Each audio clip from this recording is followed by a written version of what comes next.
Big Boss Malayalam season 7 live അപ്ഡേറ്റിലേക്കാണ് പോകുന്നത്. ലൈവിൽ ഇപ്പോൾ നോമിനേഷൻ പ്രക്രിയ പൂർത്തിയാക്കപ്പെട്ടു.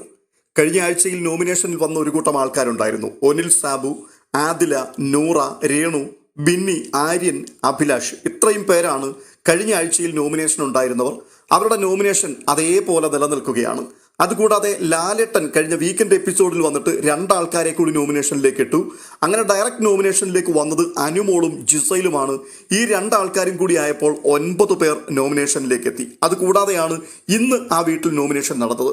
ഈ നോമിനേഷന്റെ മറ്റൊരു പ്രത്യേകത, ഇന്ന് വൈൽഡ് കാർഡായിട്ട് ആ വീട്ടിലേക്ക് കയറിയ 5 ആൾക്കാർക്കും ഈ നോമിനേഷൻ പ്രക്രിയയിൽ പങ്കെടുക്കുവാൻ ബിഗ് ബോസ് അവസരം നൽകി എന്നുള്ളതാണ്.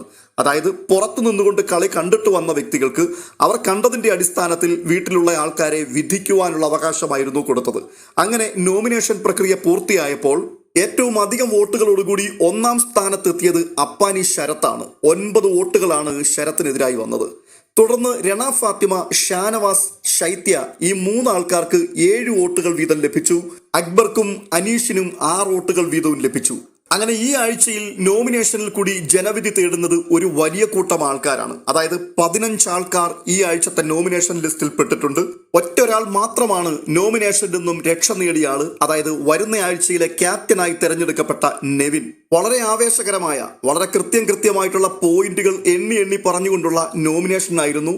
ഞാൻ ആ പേരുകളൊന്ന് വായിക്കാം. രേണുസുതി വന്നിട്ട് അക്ബറിനെയും രണ ഫാത്തിമയും നോമിനേറ്റ് ചെയ്തപ്പോൾ അനീഷ് ശൈത്യയെയും ശരത്തിനെയും നോമിനേറ്റ് ചെയ്തു. ശൈത്യ ആവട്ടെ ശരത്തിന്റെയും അക്ബറിന്റെയും പേര് പറഞ്ഞു. ബിന്നി വന്നിട്ട് അനീഷിന്റെയും ഷാനവാസിന്റെയും പേര് പറയുന്നു. ഒനിൽ സാബു ശരത്തിനെയും റനയെയും നോമിനേറ്റ് ചെയ്തപ്പോൾ ശരത്ത് അനീഷിനെയും ഷാനവാസിനെയും നോമിനേറ്റ് ചെയ്യുന്നു. ആദില ശരത്തിന്റെയും റന ഫാത്തിമയുടെയും പേര് പറഞ്ഞപ്പോൾ നൂറ രണയുടെയും ശരത്തിന്റെയും പേര് പറയുന്നു. അക്ബർ അനീഷിനെയും ഷാനവാസിനെയും നോമിനേറ്റ് ചെയ്യുന്നു. തുടർന്ന് പുതിയതായി വന്ന സാബുമാൻ ശൈത്യയെയും അക്ബറിനെയും നോമിനേറ്റ് ചെയ്യുന്നു. ആര്യൻ അനീഷിനെയും ഷാനവാസിനെയും നോമിനേറ്റ് ചെയ്തു. ഷാനവാസ് ശരത്തിനെയും അക്ബറിനെയും നോമിനേറ്റ് ചെയ്തു. അനുമോൾ വന്നിട്ട് അക്ബറിന്റെയും രണ ഫാത്തിമയുടെയും പേര് പറഞ്ഞപ്പോൾ പിന്നാലെ എത്തിയ അഭിലാഷും അക്ബറിന്റെയും രണ ഫാത്തിമയുടെയും തന്നെ പേരുകൾ നോമിനേറ്റ് ചെയ്തു.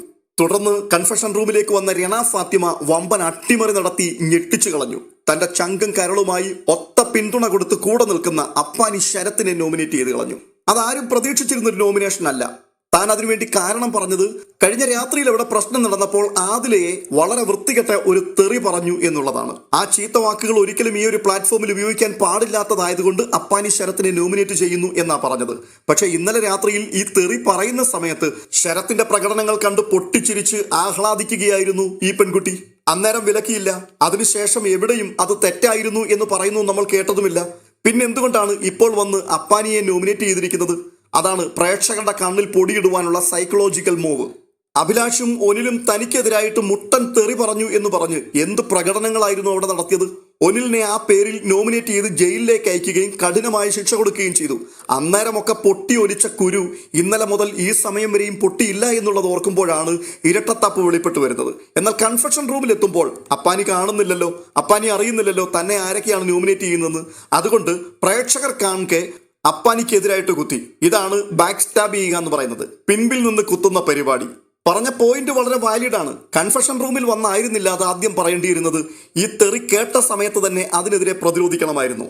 നിങ്ങൾക്കെതിരായിട്ട് മറ്റു 2 പേർ തെറി പറഞ്ഞപ്പോൾ നിങ്ങൾക്ക് എന്ത് വികാരമാണോ പൊട്ടിപ്പുറപ്പെട്ടത് അതേ വികാരം തന്നെ ഇന്നലെയും പുറപ്പെടണമായിരുന്നു. ഇന്ന് ഇത്രയും സമയമുണ്ടായിരുന്നു. അതിനെതിരെ യാതൊരു വാക്കും പറയുന്നത് നമ്മൾ കണ്ടില്ല. എന്നാൽ ഇപ്പോൾ വന്നിട്ട് ഞാൻ നീതിയുടെ പക്ഷത്ത് നിൽക്കുന്നയാളാണ് എന്ന് പ്രേക്ഷകരുടെ മുമ്പിൽ വരുത്തി തീർക്കുവാൻ വേണ്ടിയുള്ള ഒരു വലിയ ഡ്രാമ. രണ നോമിനേഷൻ കഴിഞ്ഞ് പോയപ്പോൾ തുടർന്ന് വന്നത് പ്രവീണാണ്. ശൈത്യയുടെയും രണയുടെയും പേരാണ് അദ്ദേഹം നോമിനേറ്റ് ചെയ്തത്. പിന്നീട് വരുന്നത് ജിസയിൽ അനീഷിനെയും ശൈത്യയെയും നോമിനേറ്റ് ചെയ്യുന്നു. പിന്നാലെ ജിഷിൻ വന്നിട്ട് ശൈത്യയെയും അനീഷിനെയും നോമിനേറ്റ് ചെയ്യുന്നു. പിന്നാലെ ലക്ഷ്മി വന്നിട്ട് ശൈത്യയുടെയും ഷാനവാസിന്റെയും പേര് പറയുന്നു.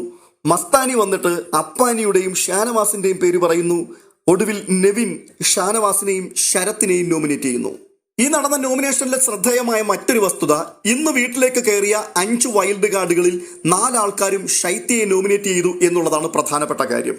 ശൈത്യ എന്തിനാണ് അവിടെ നിൽക്കുന്നതെന്ന് അവർക്ക് സംശയമാണ്. ശൈത്യയ്ക്ക് അവിടെ യാതൊരു ഗെയിമുമില്ല.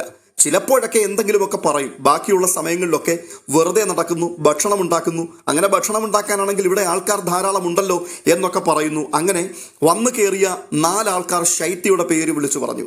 അങ്ങനെ ഈ ആഴ്ചയിൽ 15 ആൾക്കാരാണ് ജനവിധി തേടുവാൻ പോകുന്നത്. വളരെ നിർണായകം, വളരെ സ്ട്രോങ് ആയിട്ടുള്ള ഒരു നോമിനേഷനാണ് ഇപ്പോൾ വന്നിരിക്കുന്നത്. ഇതിൽ ആരൊക്കെ വീഴും, ആരൊക്കെ കടന്ന് കയറി മുമ്പോട്ട് പോകും എന്നുള്ളത് കണ്ടറിയേണ്ട കാഴ്ചയാണ്.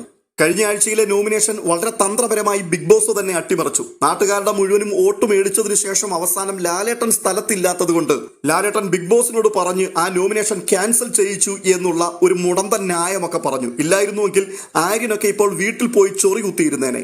ഇന്ന് രാത്രിയിൽ വോട്ടിംഗ് പ്രക്രിയ സ്റ്റാർട്ട് ചെയ്യുവാൻ സാധ്യതയുണ്ട്. നിങ്ങളുടെ ഇഷ്ട മത്സരാർത്ഥിക്ക് നിങ്ങളുടെ വോട്ടുകൾ മറക്കാതെ ചെയ്യുക. മറ്റൊരു അപ്ഡേഷനുമായി വീണ്ടും എത്താം.